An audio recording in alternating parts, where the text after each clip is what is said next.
ഒരു വിജയത്തിന്റെ സംതൃപ്തി നിങ്ങൾക്കുണ്ടോ? സത്യം പറഞ്ഞാൽ ഇതിലൊരു ബിറ്റർ സ്വീറ്റ് ആയിട്ടുള്ള ഒരു സ്റ്റേറ്റ് ഓഫ് മൈൻഡ് ആണ് എന്നെ സംബന്ധിച്ചിടത്തോളം പറയുകയാണെങ്കിൽ. കളക്റ്റീവിൽ നമ്മളെല്ലാവരും അന്യോന്യം സംസാരിക്കുമ്പോഴും സന്തോഷമുണ്ടെങ്കിലും നമ്മൾ ഇത്രയും കാലം കാത്തിരുന്നതിൻ്റെ വിഷമം അതിൻ്റെ ഇല്ലായികയില്ല. അതിലൂടെ നമ്മൾ കടന്നുപോയ സമയത്തുണ്ടായിരുന്ന ട്രോളിങ്ങും അതിൻ്റെ അറ്റാക്കും അതിൻ്റെ വേദന എന്തായാലും ഉണ്ട്, അവിടെയുണ്ട്. പക്ഷേ ഇതൊരു ആദ്യത്തെ നല്ലൊരു തുടക്കം തന്നെയാണ്, ഒരു വലിയൊരു സ്റ്റെപ്പ് അഹെഡ് ആണെന്നുള്ള വിശ്വാസവും. അത് അങ്ങനെ ആലോചിക്കുമ്പോൾ WCC മാത്രമല്ല, WCCൻ്റെ കൂടെ ആലൈസ് ആയിട്ട് നിന്നിട്ടുള്ള പബ്ലിക് ഒരുപാട് പേരുണ്ട്, മീഡിയയുണ്ട്. അവസാനത്തെ ആ ഒരു പുഷും എല്ലാം ലഭിച്ചത് അതുകൊണ്ടാണ് എന്ന് നമ്മളെല്ലാവരും വിശ്വസിക്കുന്നു. സോ ഒരുപാട് കാര്യങ്ങൾ മാറിയിട്ടുണ്ട് ഇൻ ദ ലാസ്റ്റ് 4.5 years. അപ്പം അതെല്ലാം കൂടെ വെച്ച് നോക്കുമ്പം ഇത് പ്രോസസ്സ് ചെയ്തുകൊണ്ടിരിക്കുന്നേ ഉള്ളൂ കളക്റ്റീവ് ഇപ്പോഴും. പക്ഷേ എന്തായാലും ഒരു വളരെ സ്വീകാര്യമായിട്ടുള്ളൊരു സ്റ്റെപ്പ് തന്നെയാണത്.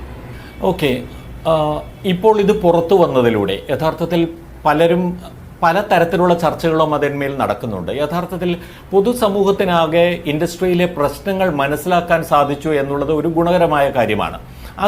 അതിലുപരിയായിട്ട് ഇപ്പോൾ WCC പ്രതീക്ഷിക്കുന്ന മറ്റെന്തെങ്കിലും ഗുണം ഇതിനുണ്ടോ? കാരണം ഇത് പുറത്തു വന്നു, ആളുകൾ അറിയുന്നു, ആ നിലയ്ക്ക് ആളുകളുടെ ഒരു മാനസികാവസ്ഥയിൽ ഇതുണ്ടാകും, അല്ലെങ്കിൽ അവർ ഇതിനെക്കുറിച്ച് കൂടുതൽ ചർച്ച ചെയ്യാൻ സാധ്യതയുണ്ട്, നമ്മളെല്ലാവരും തന്നെ കുറച്ചുകൂടി അവെയർ ആയിരിക്കും എന്നതല്ലാതെ മറ്റെന്തെങ്കിലും ഗുണം ഇത് പുറത്തു വന്നതിലൂടെ ഉണ്ട് എന്ന് കരുതുന്നുണ്ടോ WCC ഇത് ആദ്യമായിട്ട് 2017 ചീഫ് മിനിസ്റ്ററിനെ കാണാൻ പോകുമ്പോഴും അത് കഴിഞ്ഞ് ഇത്തരമൊരു ഹേമ കമ്മിറ്റി നമ്മൾ രൂപീകരിക്കപ്പെടുകയാണെന്ന് കേൾക്കുമ്പോഴും അതിൻ്റെ ഉദ്ദേശം വളരെ വ്യക്തമാണ്. നമ്മൾ ആ ഒരു കമ്മിറ്റി രൂപീകരിക്കുന്നതിൽ നിന്നും അതിൽ നിന്നൊരു റിപ്പോർട്ട് വരുന്നതിൽ നിന്നും നമ്മൾക്ക് വേണ്ടത് എന്നുള്ളത് വർക്ക് പ്ലേസ് സേഫ് ആക്കാനും വർക്ക് പ്ലേസസിൽ വളരെ ഹെൽത്തി ആയിട്ടുള്ള പ്രാക്ടീസസ് കൊണ്ടുവരിക, എല്ലാവർക്കും നന്മ വരട്ടെ എന്നുള്ളതിൻ്റെ ആ ഒരു ഉദ്ദേശശുദ്ധിയിലൂടെയാണ് നമ്മൾ ഈ ഒരു ആസ്ക് വെച്ചതും ഇങ്ങനെയൊരു കമ്മിറ്റി രൂപീകരിക്കപ്പെട്ടതും. ആദ്യം തന്നെ അതാണ് നമ്മൾ പറയേണ്ടത്. ഇത് ഒരുപാട് പബ്ലിക്കിന് ഒരുപാട് ഈ ഇൻഡസ്ട്രിയിൽ നടക്കുന്നത് എന്തൊക്കെയാണെന്നുള്ളത് മനസ്സിലാക്കാൻ കഴിഞ്ഞു, ഒരുപാട് അവെയർനെസ് വന്നിട്ടുണ്ട്, ഇതൊക്കെ നല്ല കാര്യങ്ങളാണ്. പക്ഷെ ആക്ച്വൽ ഉദ്ദേശം of Hema committee report coming out is so that we understand, systematic ആയിട്ട് മനസ്സിലാക്കാൻ കഴിയുക ഇന്നതൊക്കെയാണ് ഇത്രയും കാലമായിട്ട് ഒരു പരിഹാരവും ഇല്ലാതെ പോയിക്കൊണ്ടിരിക്കുന്ന പ്രശ്നങ്ങൾ. അതിന് വളരെ പ്രോപ്പറായിട്ടും സിസ്റ്റമിക് ആയിട്ടുള്ള legal setups and systems in place കൊണ്ടുവരണം. അത് ഗവൺമെൻറ് വഴി തന്നെ കൊണ്ടുവരണം.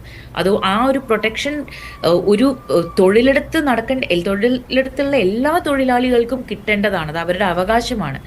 അപ്പോൾ ആ രീതിയിലാണ് ഇതിനെ ആദ്യമായിട്ട് അതാണ് first way of looking at Hema committee report എന്നാണ് എനിക്ക് വീണ്ടും ഓർമ്മിപ്പിക്കേണ്ടതുള്ളത്. കാര്യം ഇതിലുള്ള പല പല കാര്യങ്ങളെ പറ്റി ഡിസ്കസ് ചെയ്യുമ്പോഴും നമ്മൾ മറന്നു പോകുന്നൊരു കാര്യമാണ് ഇതിൻ്റെ എന്തുകൊണ്ടാണ് ഹേമ കമ്മിറ്റി ആദ്യം രൂപീകരിക്കപ്പെട്ടത് തന്നെ എന്നുള്ളതിൽ അത് മറക്കാതിരിക്കുക ആദ്യം. അപ്പോൾ ആ രീതിയിൽ ആലോചിക്കുമ്പോൾ ഇതൊരു വലിയ സ്റ്റെപ്പാണ്. കാര്യം നെക്സ്റ്റ് നമ്മൾ ഒരു പ്രോബ്ലം ഉണ്ട്, ഈ പ്രോബ്ലത്തിൻ്റെ സൊല്യൂഷനിലേക്ക് പോകാനുള്ളൊരു വഴി ആദ്യം ആ ഒരു വാതിൽ തുറന്നു കിട്ടി എന്നുള്ളതാണ് എനിക്ക് പറയാനുള്ളത്. ഏതൊരു പബ്ലിക് സ്പേസിലുള്ള ഒരു വർക്ക് സ്പേസ് ആവുമ്പോഴും അതിനെപ്പറ്റി ഇപ്പം ഒരു ഹോസ്പിറ്റൽസിലുള്ള നഴ്സസിൻ്റെയും ഡോക്ടേഴ്സിൻ്റെയും വിഷമങ്ങളും കാര്യങ്ങളും നമ്മൾ പബ്ലിക് ആയിട്ട് അറിയുമ്പം, ഞാൻ ആ ഒരു ഇൻഡസ്ട്രിയിൽ വർക്ക് ചെയ്യാത്ത ആളാണ്, പക്ഷെ അത് അറിയുമ്പം അവരോട് തോന്നുന്ന നമുക്കുണ്ടാവുന്ന സഹതാപം, എംപതി, അവർ അണ്ടർഗോ ചെയ്യുന്ന, അവർ സമരത്തിന് പോകുമ്പം അവരുടെ വിജയം, ഇതൊക്കെ നമ്മൾക്കും ഒരു വളമായിട്ട് കിട്ടുന്നുണ്ട്. അതിനെ കുറച്ച് കാണാൻ കഴിയില്ല. അത് എല്ലാ ഇൻഡസ്ട്രിയിലേക്കും അതിൻ്റെ ആ ഒരു ശക്തി പടരുമെന്ന് തന്നെ ഞാൻ വിശ്വസിക്കുന്നുണ്ട്. സോ അങ്ങനെ ആലോചിച്ച് നോക്കുമ്പോൾ ഹേമ കമ്മിറ്റി റിപ്പോർട്ട് പുറത്ത് വരുന്നതിൽ സാമൂഹികമായിട്ടുള്ളൊരു വലിയ വാല്യൂ തന്നെ ഉണ്ടെന്ന് ഞാൻ വിശ്വസിക്കുന്നു.